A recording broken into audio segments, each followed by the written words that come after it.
C64 presents a Playguide and video review. Sit back and enjoy the show.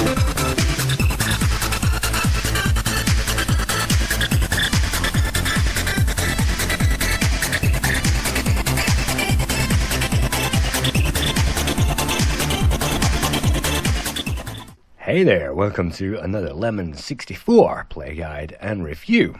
In this week's episode, we'll be checking out Commando, developed by Chris Butler and released by Elite in 1985.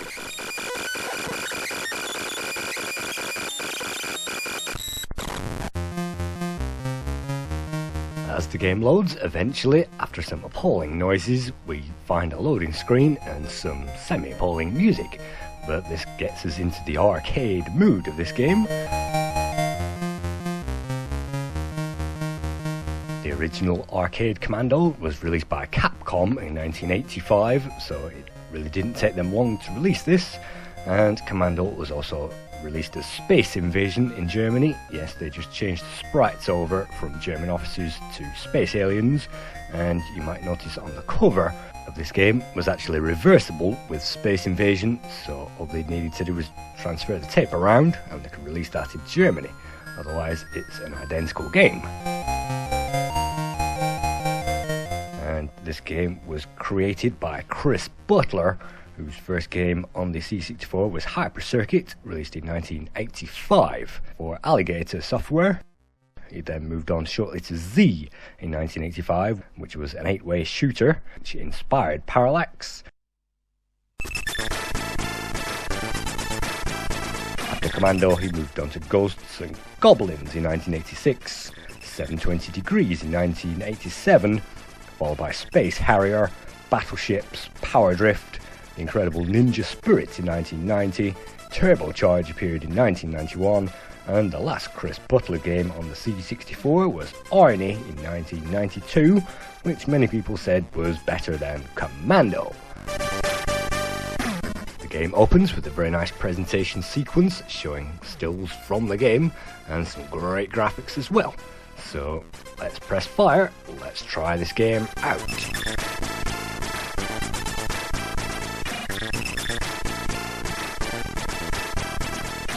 In Commando, we play as an army officer known as Super Joe, and it's Super Joe's task to get from one side of the level to the other, from the bottom to the top, and at the top we'll find an outpost. Taking on the outpost means it's level complete, but just one hit from these guys in the meantime means life over. You can see we start with 5 men at the beginning of the game, and we gain extra men at score checkpoints. We can also press the space bar to launch a grenade if we have any of those, and hopefully we can save a few hostages along the way.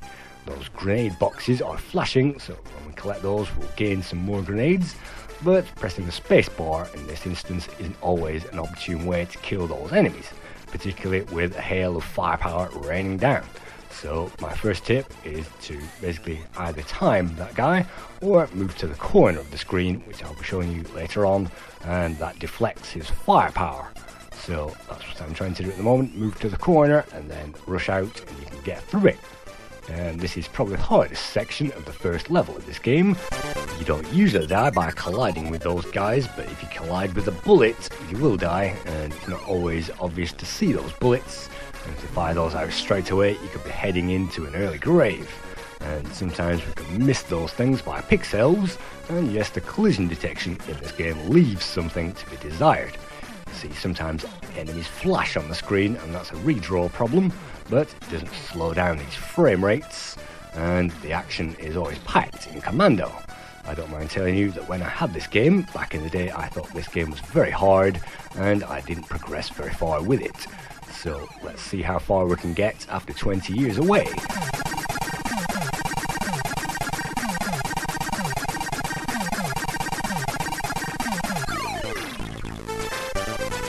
As you can see, it's a bullet fest and it's a shooting, dodging, fighting game. You have to be on the move at all times. You can't stay in one place because those bullets might just hit the target. So it's very frantic, and if you hit the first guy out of the outpost, you gain 2,000 points, which is helpful towards those extra lives. You can see we're on 6 already, having survived the first level unscathed, and bullets missing us. You have to run away from those, and that's the first level complete.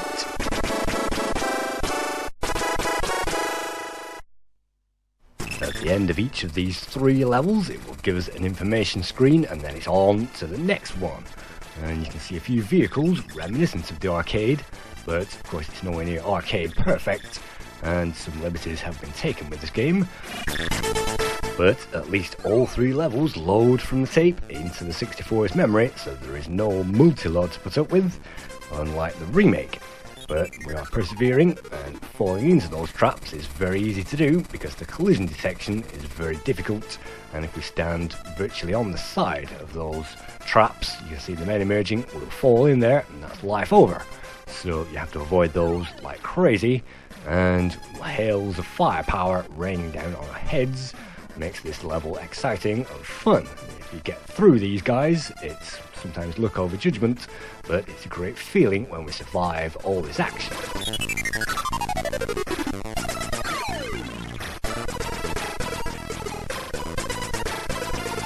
Sometimes the game judders a little when the action is frantic, and that's because the computer is playing the music with the sound effects and the game at the same time. But sometimes it's very easy to get killed in this game and quite frustrating, and if you don't quite hit that spot every time, well, you're going to die. And that's one of the frustrations of this game.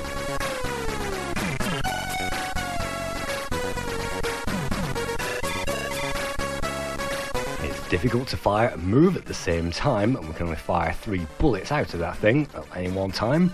And pressing space to activate the grenades isn't amazing, and if we get anywhere near this water whatsoever, we'll sink into that because the banks aren't safe. So even water in this game is absolutely lethal.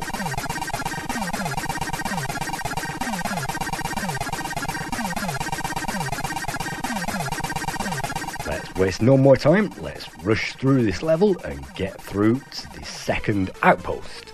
And the second outpost is very much like the first. Again, it's a bullet contest, and you have to weave past all those bullets by very pixel perfect leaps of faith into random directions, and if you manage to do that with the skills of Yoda, then you'll get through that level.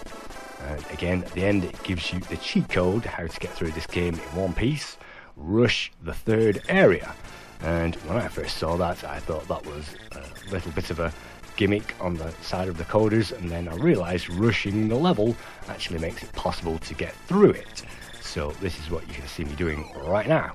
This is the easy way to get through the game. If you simply rush through the lot before anything attacks and gets a hold on us, then that's how you get through the entire thing and avoid being killed to the end of the entire level.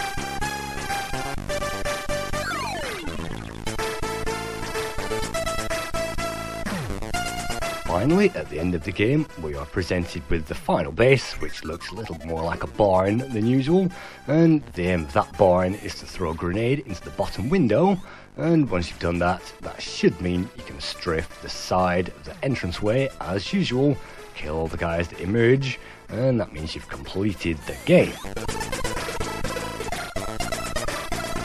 A great aspect of Commando is this thumping Rob Hubbard music you can hear in the background that never gets boring, and it's a tremendous soundtrack that he created virtually overnight. When the rest of the guys went to the pub, he stayed behind and created that from the arcade original machine.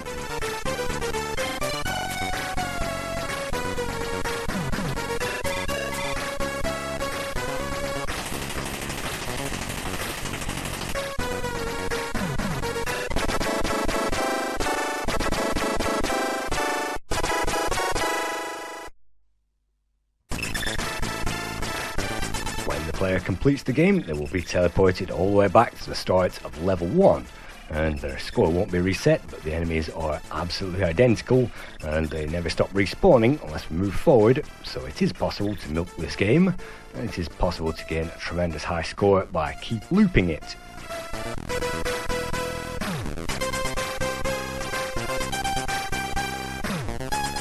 Whilst you see me half-heartedly looping this game again, I'll just say the graphics were drawn by Rory Green, and he moved on to Bombjack for Elite and Ikari Warriors later in 1988. and some of the graphics are also drawn by Chris Harvey, who also worked on Airwolf in 1985. I originally also had this game on the Elite 4-in-1 hit pack with Bomb Jack and Frank Bruno's Boxing and Airwolf, and I think this is perhaps the best game on that 4-pack.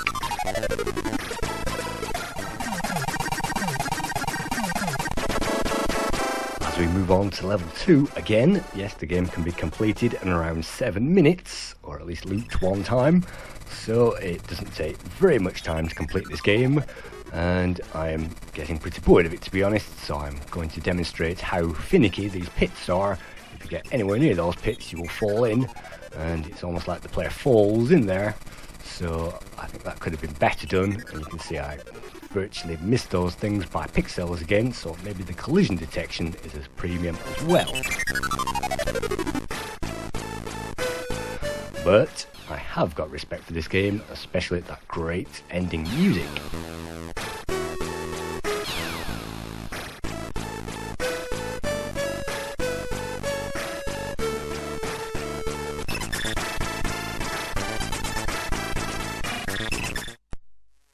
In the summer of 2014, a group called Nostalgia released the complete version of the game, an updated version from the original, and this is called the Arcade Edition.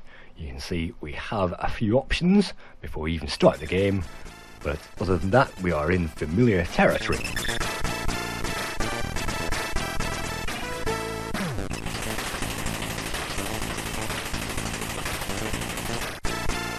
On the Arcade Edition, some of the colours have been tweaked slightly. We can now hold down fire to launch a grenade, and some of the screen flickering has been fixed as well. So this game has now been fixed after all these years, but apart from one of those cosmetic changes, I think they haven't really improved this game, they've just basically fixed it.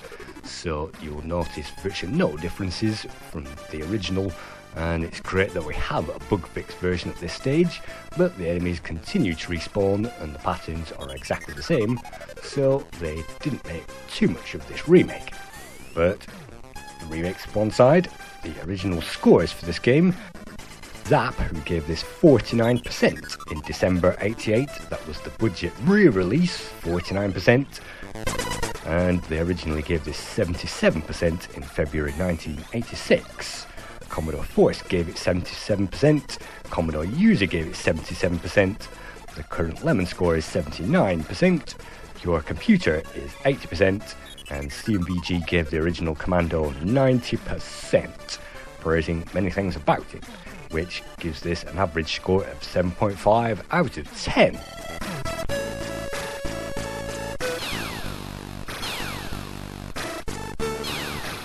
Thank you for viewing another Playguide and a review to another 64 classic.